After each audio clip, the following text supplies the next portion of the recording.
Hello, I'm Dr. Chris Lobus, and I'm going to be teaching the Developing an Integrated Marketing Plan course.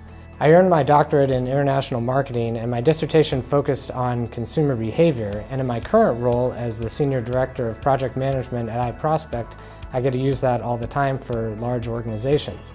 In this course, you'll learn how to be a marketer for an organization of any size. You're going to learn how businesses come up with their target audiences, how they come up with their objectives and then tie their marketing goals to them.